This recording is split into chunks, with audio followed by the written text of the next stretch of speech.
ಇವತ್ತು ನಾವು one day trip ಹೋಗ್ತಾ ಇದ್ದೀವಿ. ಸೊ ಎಲ್ಲಿಗೆ ಹೋಗ್ತಾ ಇದ್ದೀವಿ, ಯಾವ ಥರ ಎಂಜಾಯ್ ಮಾಡ್ತೀವಿ, ಯಾವುದ್ರಲ್ಲಿ ಹೋಗ್ತಾ ಇದ್ದೀವಿ ಅಂತ ನಿಮಗೆ ಅದು ಸರ್ಪ್ರೈಸ್. ಅಲ್ಲಿ ಹೋದ್ಮೇಲೆ ನಾವು ಏನೇನು ಮಾಡ್ತೀವಿ, ಏನೇನು ತೊಗೊತೀವಿ, ಯಾವ ಥರ ಇರ್ತೀವಿ ಎಲ್ಲರೂ. ಸೊ ಇಲ್ಲಿ ನೋಡಿ ಕಸಿನ್ಸ್ ಎಲ್ಲರೂ ಬಂದಿದ್ದಾರೆ.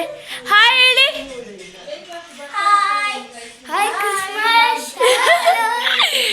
ಸೊ ಅಲ್ಲಿ ಹೋದ್ಮೇಲೆ ನಿಮಗೆ ಅಪ್ಡೇಟ್ ಮಾಡ್ತೀವಿ. ಸೊ ಹೆಂಗಿರುತ್ತೆ ಅಂತ. ಸೊ ಎಲ್ಲರಿಗೂ ಬಾಯ್ ಬಾಯ್. ನಮಸ್ಕಾರ ಎಲ್ಲರಿಗೂ. ಆಫ್ಟರ್ ಎ ಲಾಂಗ್ ಟೈಮ್ ನಾನು ನನ್ನ ಚಾನಲಲ್ಲಿ ಒಂದು ಲೆಂತಿ ವಿಡಿಯೋನ ಪೋಸ್ಟ್ ಮಾಡ್ತಾ ಇದ್ದೀನಿ. ನನ್ನ ಚಾನಲ್ಗೆ ನಿಮಗೆಲ್ಲರಿಗೂ ಆತ್ಮೀಯವಾದ ಸ್ವಾಗತ. ಇವತ್ತು ಆ್ಯಕ್ಚುಲಿ ಫ್ರೈಡೇ. ನಾವು ಒನ್ ಡೇ ಟ್ರಿಪ್ಪನ್ನು ಪ್ಲ್ಯಾನ್ ಮಾಡಿದ್ದೀವಿ. ಮನೆಯೆಲ್ಲ ಅಲ್ಲಿ ಇಲ್ಲಿ ವಸ್ತುಗಳಾಕಿ ಚೆಲ್ಲಾಪಿಲ್ಲಿ ಆಗಿದೆ. ಸೊ ಕಸಿನ್ಸ್ ಎಲ್ಲ ಒಂದು ಕಡೆ ಸೇರಿದ್ದೀವಿ. ಒನ್ ಡೇ ಟ್ರಿಪ್ ಎಲ್ಲಿಗೆ ಅಂತ ಹೇಳಿದ್ರೆ ಗರೂನಲ್ಲಿಗೆ ಹೋಗಬೇಕು ಅಂತ ನಾವು ಪ್ಲ್ಯಾನ್ ಮಾಡಿದ್ದೀವಿ. ಅಲ್ಲಿ ಟೈಮ್ ನೋಡಿಕೊಂಡು ಸುತ್ತಮುತ್ತ ಇರೋ ಪ್ಲೇಸಸನ್ನು ಕವರ್ ಮಾಡಬೇಕು ಅಂತ ಅಂದ್ಕೊಂಡ್ವಿ. ಆ್ಯಕ್ಚುಲಿ ನಾವು ಬೇಗ ಬಿಡಬೇಕು ಅಂದ್ಕೊಂಡ್ವಿ. ಒಂದು 6:30 ಒಳಗಡೆ ಬ್ಯಾಂಗ್ಳೂರು ಬಿಟ್ಬಿಟ್ರೆ ಬೇಗ ರೀಚ್ ಆಗ್ಬೋದು, ಬೇರೆ ಪ್ಲೇಸಸನ್ನು ಕವರ್ ಮಾಡ್ಬೋದು ಅಂತ ಅಂದ್ಕೊಂಡ್ವಿ. ಆದರೆ ನಿಮಗೆ ಗೊತ್ತಿರೋ ಹಾಗೆ ಮಕ್ಕಳಿದ್ದಾಗ ಅಥವಾ ದೂರದಿಂದ ನಾವು ಹೋಗಬೇಕಾದಾಗ ಒಂದು ಕಡೆ ಎಲ್ಲರೂ ಗ್ಯಾದರ್ ಆಗಬೇಕಂದ್ರೆ ಸೊ ಹೆಚ್ಚು ಕಮ್ಮಿ ಅದು ಹಾಗೆ ಆಗುತ್ತೆ. ನಾವು ಅಂದ್ಕೊಂಡು ಟೈಮ್ಗೆ ಬಿಡೋಕ್ಕಾಗೋದಿಲ್ಲ. ಸೊ ಇಲ್ಲಿ ಆಲ್ಮೋಸ್ಟ್ ಒಂದು 7:30 ಆಗಿತ್ತು ಅಂತ ಅನಿಸುತ್ತೆ. ಎಲ್ಲರೂ ಒಂದು ಕಡೆ ಸೇರಿ ಮಾತಾಡಿ ಕಾಫಿ ಕುಡಿದು ಎಲ್ಲ ಆದಮೇಲೆ ಇಲ್ಲಿ ಅಷ್ಟೊತ್ತಿಗಾಗ್ಲೇ ನಮಗೆ ನಾವೇನು ವೆಹಿಕಲ್ ಬುಕ್ ಮಾಡಿದ್ವಿ ಅದು ಬಂದಿತ್ತು. ಆಲ್ರೆಡಿ ಅವ್ರು ಬಂದು ಒಂದು 40 ಮಿನಿಟ್ಸ್ ಆಗೋಗಿತ್ತು, ನಾವೇ ಲೇಟಾಗಿತ್ತು. ಸೊ ಬಂದಿದ್ದ ತಕ್ಷಣವೇ ಗೊತ್ತಲ್ವ, ನಾವೆಲ್ಲೇ ಹೊರಟರೂ ಕೂಡ ಒಳ್ಳೆಯದಾಗಲಿ ಅನ್ನೋ ಒಂದು ಇಂಟೆನ್ಷನಿಂದ ಸೊ ಪೂಜೆ ಮಾಡಿಕೊಂಡು ಹೊರಡೋದು ನಮ್ಮೆಲ್ಲರ ಸಂಪ್ರದಾಯ. ಹಾಗಿರೋದ್ರಿಂದ ವೆಹಿಕಲ್ಗೆ ಇಲ್ಲಿ ಪೂಜೆ ಮಾಡಿಕೊಂಡು ಹೊರಡೋಣ ಅಂತ ನಮ್ಮಣ್ಣ ಇಲ್ಲಿ ಪೂಜೆ ಮಾಡ್ತಾಯಿದ್ದಾರೆ. ಪೂಜೆ ಎಲ್ಲ ಆಯಿತು. ವೆಹಿಕಲಲ್ಲೂ ಕೂಡ ಎಲ್ಲರೂ ಒಬ್ಬೊಬ್ಬರಾಗೆ ಹತ್ಕೊಳ್ತಾ ಇದ್ದಾರೆ.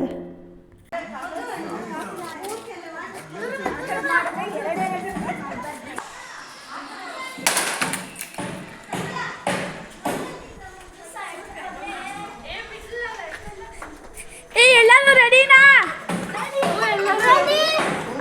ರೆಡಿ ಅಮ್ಮ, ಮನೆ ಹತ್ತ ರೆಡಿನಾ?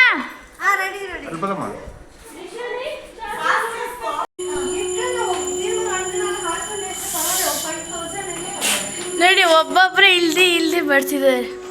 6:30 ಹೇಳಿದ್ದು 7 ಗಂಟೆವರೆಗೂ ಮಾಡ್ತಾರೆ ಇವರೆಲ್ಲ.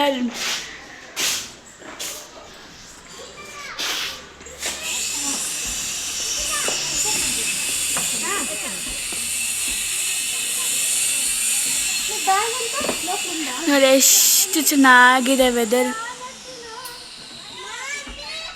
ಸನ್ರೈಸ್ ನೋಡಿ, ಸನ್ರೈಸ್. ಇದು ಡಿಕ್ಕಿಲ ಪೆಟ್ಲೆ ಇದೆ. ನೋಡಿ ನೋಡಿ ಇಲ್ಲಿ ನೀರು ಯಾರು ತಿನ್ನಕ್ಕೆ ವ್ಲಾಗು. ಅಪ್ಪೆ ಇದೆಲ್ಲ ಇಡೋದಪ್ಪ.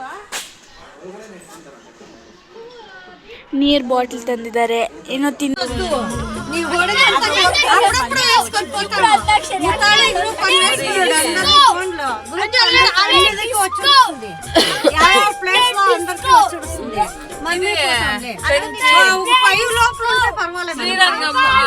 ಫೈನಲಿ ಎಲ್ಲರೂ ವೆಹಿಕಲ್ ಹತ್ಕೊಂಡು ಫಸ್ಟು ದೇವ್ರ ಹಾಡುಗಳನ್ನೆಲ್ಲ ಹಾಡಿಕೊಂಡು, ಏಕೆಂದರೆ ವೆಹಿಕಲಲ್ಲಿ ದೊಡ್ಡವರು ಇದ್ದರು, ಹಾಗಾಗಿ ಭಕ್ತಿಯಿಂದ ನಾವು ದೇವ್ರನ್ನ ಬೇಡಿಕೊಂಡು ಎಲ್ಲರಿಗೂ ಒಳ್ಳೆಯದಾಗಲಿ, ಸೇಫಾಗಿ ಹೋಗಿ ಸೇಫಾಗಿ ಮನೆಗೆ ವಾಪಸ್ ಬರಬೇಕು ಅಂತ ದೇವ್ರನ್ನ ಬೇಡಿಕೊಂಡು ಸ್ವಲ್ಪ ಹೊತ್ತಾದಮೇಲೆ ಮಕ್ಕಳೆಲ್ಲ ಅವ್ರಿಗೆ ಮಂಕಾಗಿ ಕೂತಿದ್ರೆ ಚೆನ್ನಾಗಿರಲ್ಲ ಅಲ್ವಾ, ಅವರು ಎಂಜಾಯ್ ಮಾಡಬೇಕು. ಹಾಗಾಗಿ ಅವ್ರಿಗೆ ಬೇಕಾಗಿರೋವಂಥ ಹಾಡುಗಳನ್ನೆಲ್ಲ ಹಾಕ್ಕೊಂಡು ಡ್ಯಾನ್ಸ್ ಮಾಡಿಕೊಂಡು ಖುಷಿಯಾಗಿ ಬಂದರು. ಬ್ಯುಸಿ ಲೈಫಲ್ಲಿ ಎವ್ರಿ ಡೇ ಕ್ಯಾಶುವಲ್ ಇರುತ್ತೆ, ಅಂದರೆ ಒಂದೇ ರೀತಿ ಕೆಲಸ ಇರುತ್ತೆ, ಒತ್ತಡಗಳಿರುತ್ತೆ. ಮಕ್ಕಳಿಗೂ ಕೂಡ ಸ್ಕೂಲ್ಗೆ ಹೋಗಿ ಬರೋದು. ಈಗಿನ ಕಾಲದಲ್ಲಿ ನಾವು ಆಚೆ ಆಟಾಡೋದಕ್ಕೂ ಮಕ್ಕಳನ್ನ ಬಿಡೋದಕ್ಕೆ ಭಯಪಡ್ತೀವಿ. ಹಾಗಾಗಿ ಮನೆ ಒಳಗಡೆನೇ ಇದ್ದು ಬುಕ್ಸು, ಸ್ಕೂಲು ಇದಿಷ್ಟೇ ಅವ್ರ ಪ್ರಪಂಚ ಆಗಿಬಿಟ್ಟಿರುತ್ತೆ. ಹಾಗಾಗಿ ಒನ್ಸ್ ಇನ್ ಎ ವೈಲ್ ನಾವು ಈ ಥರ ಡೇ ಔಟ್ ಪ್ಲ್ಯಾನ್ ಮಾಡಿದಾಗ ಅವ್ರಿಗೆ ಹೇಗೆ ಬೇಕೋ ಹಾಗೆ ಖುಷಿಯಾಗಿರೋದಕ್ಕೆ ಬಿಟ್ಟರೆ ಅವ್ರಿಗೂ ಚೆನ್ನಾಗಿ ಅನಿಸುತ್ತೆ, ಒಂದು ಚೇಂಜ್ ಇರುತ್ತೆ. ನೆಕ್ಸ್ಟ್ ಡೇ ಸ್ಕೂಲ್ಗೆ ಹೋಗೋಕ್ಕೆ ಒಂದು ರಿಫ್ರೆಶ್ಮೆಂಟ್ ಸಿಗುತ್ತೆ, ಖುಷಿ ಇರುತ್ತೆ. ಚಿಕ್ಕ ವಯಸ್ಸಲ್ಲಿ ಏನೆಲ್ಲ ನಾವು ಎಂಜಾಯ್ ಮಾಡಿರ್ತೀವಿ, ರೆಸ್ಟ್ ಆಫ್ ದ ಲೈಫ್ ಅದನ್ನ ಚೆರಿಷ್ ಮಾಡೋಂಥ ಮೂಮೆಂಟ್ಸ್ ಚೆನ್ನಾಗಿರುತ್ತೆ. ಹಾಗಾಗಿ ಅವ್ರಿಗೆ ಹೇಗೆ ಬೇಕೋ ಹಾಗೆಲ್ಲ ಡ್ಯಾನ್ಸ್ ಮಾಡೋದು. ಅಷ್ಟೊತ್ತಿಗಾಗಲೇ ದೊಡ್ಡವರಿಗೆಲ್ಲನೂ ಸುಸ್ತಾಗಿತ್ತು, ಬೇಗ ಎದ್ದು ಎಲ್ಲ ರೆಸ್ಟ್ ಮಾಡ್ತಿದ್ರು. ಚಿಕ್ಕ ಮಕ್ಕಳೆಲ್ಲ ಡ್ಯಾನ್ಸ್ ಮಾಡಿಕೊಂಡು ಹಾಡು ಹೇಳ್ಕೊಂಡು ಬರ್ತಾಯಿದ್ರು. ಮಧ್ಯದಲ್ಲಿ ಮನೆಯಿಂದನೇ ನಾವು ತಿಂಡಿ ಊಟ ಎಲ್ಲ ಪ್ಯಾಕ್ ಮಾಡ್ಕೊಂಬಂದ್ಬಿಟ್ಟಿದ್ವಿ. ಯಾಕೆ ಅಂತ ಹೇಳಿದ್ರೆ ಅಲ್ಲಿ ಏನು ಹೋಟೆಲ್ಸ್ ಇರುತ್ತೋ ಅಥವಾ ಅದು ನಮಗೆ ಊಟ ಸೆಟ್ ಆಗುತ್ತೋ ಇಲ್ವೋ, ಮೋರೋವರ್ ಮಕ್ಕಳಿರೋದ್ರಿಂದ ಅವ್ರ ಮಧ್ಯದಲ್ಲಿ ಸ್ನ್ಯಾಕ್ಸ್ ಕೇಳ್ತಾರೆ. ಹಾಗಾಗಿ ನಾವು ಸ್ನ್ಯಾಕ್ಸು ಮತ್ತು ಮಧ್ಯಾಹ್ನಕ್ಕೆ ಲಂಚ್ ಎಲ್ಲ ಪ್ಯಾಕ್ ಮಾಡಿಕೊಂಡು ಹೊರಟಿದ್ವಿ. ಬ್ರೇಕ್ಫಾಸ್ಟ್ ಒಂದು ಮಾಡಿರಲಿಲ್ಲ. ದೇವರ ದರ್ಶನ ಆದಮೇಲೆ ಬ್ರೇಕ್ಫಾಸ್ಟ್ ಮಾಡೋಣ ಅಂತೇಳ್ಬಿಟ್ಟು ಬ್ರೇಕ್ಫಾಸ್ಟ್ ಮಾಡಿರಲಿಲ್ಲ. ಸೊ ಅಲ್ಲಿ ಹೋಗಿ ದೇವರ ದರ್ಶನ ಮಾಡಿಕೊಂಡು ತಿಂಡಿ ತಿನ್ನೋಣ ಅಂತ ಅಂದ್ಕೊಂಡ್ವಿ. ಬಟ್ ತಿಂಡಿ ತಿನ್ನೋಕ್ಕೆಲ್ಲೂ ನಮಗೆ ಟೈಮೇ ಆಗಲಿಲ್ಲ. ಬನ್ನಿ ಇಲ್ಲಿಂದ ಫಸ್ಟ್ ನಾವು ಗೊರವನಹಳ್ಳಿಗೆ ಹೋಗ್ತಾಯಿದ್ದೀವಿ. ಆಲ್ಮೋಸ್ಟ್ ಗೊರವನಹಳ್ಳಿ ರೀಚ್ ಆಗೋ ಟೈಮ್ಗೆ ಐ ಥಿಂಕ್ 10:30, 11 ಆ ಟೈಮ್ ಅಂತ ಅನ್ಕೋತೀನಿ. ಸೊ ನಾನು ಫಸ್ಟ್ ಟೈಮ್ ಗೊರವನಹಳ್ಳಿಗೆ ಬರ್ತಿರೋದು. ತುಂಬ ಮಹಿಮೆ ಉಳ್ಳ ದೇವಸ್ಥಾನ. ಇಲ್ಲಿ ಆಲ್ರೆಡಿ ನಮ್ಮ ಕಸಿನ್ಸ್ ಎಲ್ಲ ಬಂದಿದ್ದರು. ಅವರು ಹರಕೆ ಇತ್ತು, ದೇವರಿಗೆ ಮಡ್ಲಕ್ಕಿ ಕೊಡಬೇಕು ಅಂತೇಳ್ಬಿಟ್ಟು. ಹಾಗಾಗಿ ಅವ್ರ ಜೊತೆ ನಾನು ಬಂದಿದ್ದೆ. ಆ ಡೇ ನನಗೆ ಸ್ವಲ್ಪ ಫ್ರೀ ಇದ್ದಿದ್ದರಿಂದ ನಾನು ಜಾಯ್ನ್ ಆಗಿದ್ದೆ. ಸೊ ಇಲ್ಲಿ ಅವರು ಇದೆಲ್ಲ ಟಿಕೆಟ್ ತೊಗೋತಾಯಿದ್ರು ಕೌಂಟರಲ್ಲಿ ಸೇವೆಗೆ ಅಂತ. ಈ ಮಧ್ಯೆ ನಾನು ಇಲ್ಲೆಲ್ಲ ಕವರ್ ಮಾಡ್ತಿದ್ದೆ. ದೇವಸ್ಥಾನ ಒಂಥರ ಯಾವುದೇ ಒಂದು ಮಹಿಮೆ ಇರುವಂಥ ದೇವಸ್ಥಾನಗಳಿಗೆ ನಾವು ಹೋದಾಗ ಆ ಪರಿಸರನ್ನೇ ಒಂದು ನಮಗೆ ಮನಸ್ಸಿಗೆ ಒಂಥರ ಮುದ ನೀಡೋ ಥರ ಇರುತ್ತೆ. ಮಣಿ ಆಂಟಿ ದೀಕ್ಷಾ, ರಂಜು, ಸ್ವಾತಿ,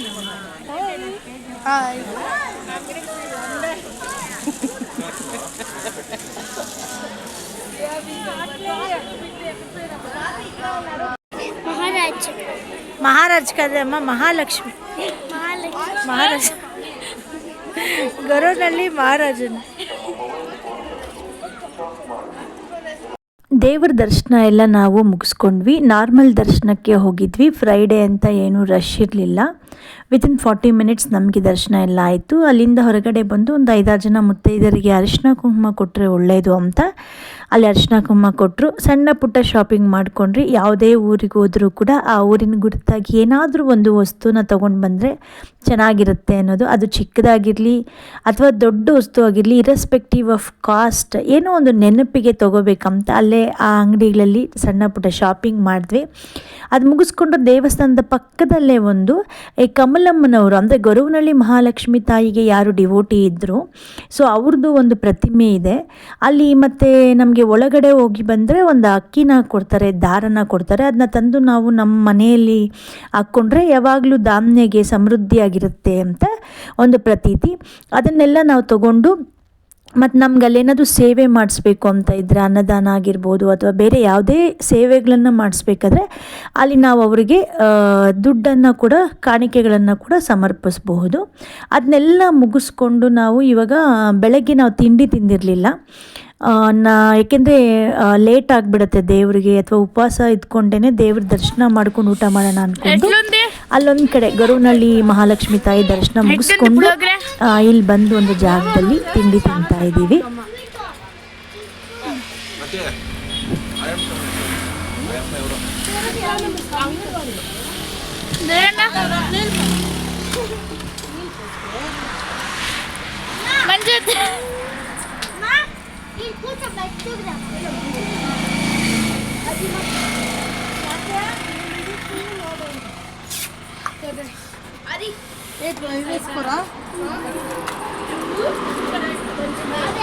అమ్మ పులోగ్రే ఖాళీనా ಪುಳಿಯೋಗರೆ ಒಂದೇ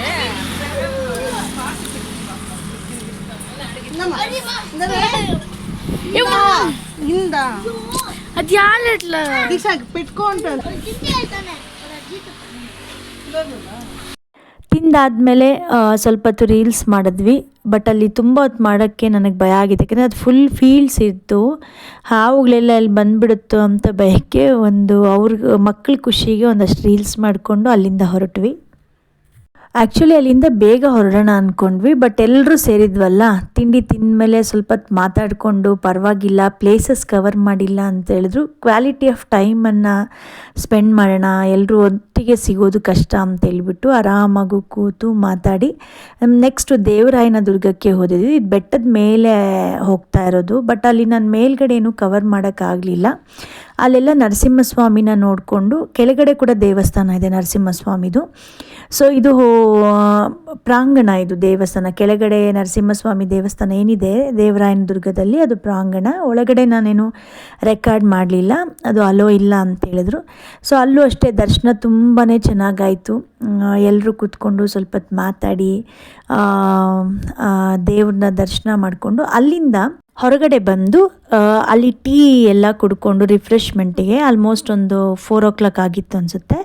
ಸೊ ಹಾಗಾಗಿ ಟೀ ಕುಡ್ಕೊಂಡು ಅಲ್ಲಿ ಒಂದು 30 to 40 minutes ಅಲ್ಲೇ ಮಕ್ಕಳು ಆಟ ಆಡಿಕೊಂಡು ಮತ್ತು ಬೇಕಾಗಿರೋದೆಲ್ಲ ಅದೇನೇನೋ ವಸ್ತುಗಳು ತೊಗೋತಾಯಿದ್ರು, ಅದನ್ನೆಲ್ಲ ಕೊಡಿಸ್ಕೊಂಡು ಮಾತಾಡಿಕೊಂಡು ಅಲ್ಲಿಂದ ನೆಕ್ಸ್ಟ್ ನಾವು ಸಿದ್ಧಗಂಗಾ ಮಠಕ್ಕೆ ಹೊರಟ್ವಿ. ಆಲ್ಮೋಸ್ಟ್ ಇಲ್ಲಿ ಒಂದು 5 o'clock ಆಗಿತ್ತು ಅಂತ ಅನಿಸುತ್ತೆ. ಸೊ ಸಿದ್ಧಗಂಗಾ ಮಠನೂ ಅಷ್ಟೇ ಮೇಲೆವರೆಗೂ ನಿಮಗೆ ವೆಹಿಕಲ್ ಬರುತ್ತೆ, ಅಲ್ಲಿಂದ ಸ್ವಲ್ಪ ನಡಿಬೇಕಾಗುತ್ತೆ ಅಷ್ಟೇ.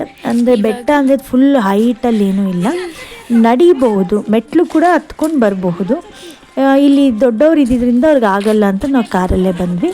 ತುಂಬಾ ಚೆನ್ನಾಗಿದೆ, ಪ್ರಶಾಂತವಾಗಿದೆ ಜಾಗ. ಪಾರ್ಕಿಂಗ್ ಎಲ್ಲನೂ ಏನು ತೊಂದರೆ ಇಲ್ಲ, ವೆಹಿಕಲ್ಸನ್ನು ಪಾರ್ಕ್ ಮಾಡಬಹುದು. ಮಠಕ್ಕೆ ಹೋಗ್ತಾ ಇದ್ದೀವಿ ಮೇಲ್ಗೆ.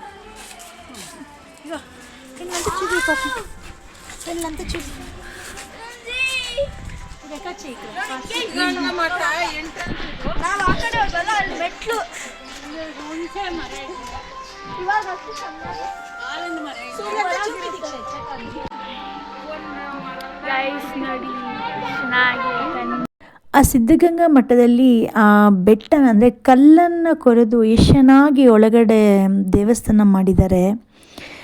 ನಿಜವಾಗ್ಲೂ ಆಗಿನ ಕಾಲದಲ್ಲಿ ಟೆಕ್ನಾಲಜಿ ಇಲ್ಲ, ಅಡ್ವಾನ್ಸ್ಡ್ ಎಕ್ವಿಪ್ಮೆಂಟ್ಸ್ ಯಾವುದೂ ಇಲ್ಲ, ಬಟ್ ಸ್ಟಿಲ್ ಒಂದು ಅದ್ಭುತವಾದ ದೇವಸ್ಥಾನಗಳನ್ನು ಕಟ್ಟಿದ್ದಾರೆ. ಅದು ಬೆಟ್ಟದ ಮೇಲೆ ಅಂದರೆ ನಿಜವಾಗ್ಲೂ ಆ ಕ್ಷೇತ್ರಕ್ಕೆ ಎಷ್ಟು ಮಹಿಮೆ ಇರಬೇಕು ಅಂತ. ಸೊ ಇದು ಒಳಗಡೆ ದೇವಸ್ಥಾನ, ಇಲ್ಲಿ ದೇವಿ ಇದ್ದಾರೆ.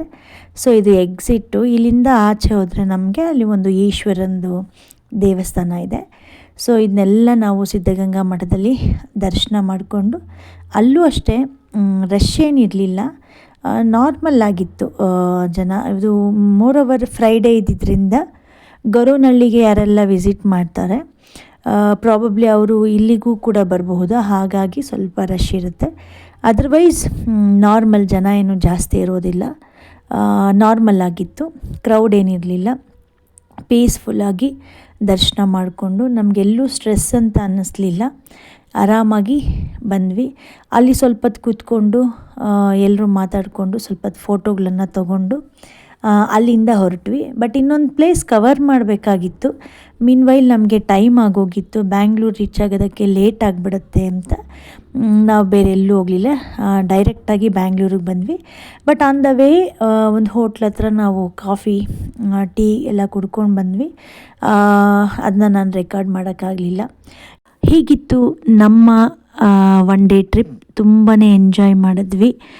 ನಮ್ಮ ಟೆಕ್ನಿಕಲ್ ಲೈಫಲ್ಲಿ ಆವಾಗ ಈ ರೀತಿ ಒಂದು ಬ್ರೇಕನ್ನು ತಗೊಂಡು ನಾವೆಲ್ಲಿಗಾದರೂ ಹೋಗಿ ಬಂದರೆ ಮನಸ್ಸಿಗೆ ಒಂಥರ ಚೆನ್ನಾಗಿರುತ್ತೆ, ರಿಫ್ರೆಶ್ಮೆಂಟ್ ಅಂತ ಅನಿಸುತ್ತೆ.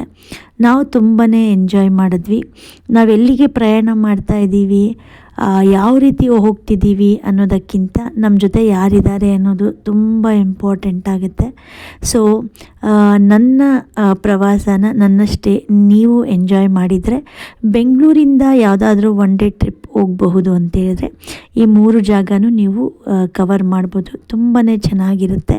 ನನ್ನ ವ್ಲಾಗನ್ನು ನನ್ನಷ್ಟೇ ನೀವು ನೋಡಿ ಖುಷಿ ಪಟ್ಟಿದ್ರೆ ನನ್ನ ಚಾನಲ್ಗೆ ಸಪೋರ್ಟ್ ಮಾಡಿ, ಸಬ್ಸ್ಕ್ರೈಬ್ ಮಾಡಿ, ಶೇರ್ ಮಾಡಿ, ಒಂದು ಒಳ್ಳೆ ಚಿಕ್ಕ ಕಮೆಂಟನ್ನು ಪಾಸ್ ಮಾಡಿ.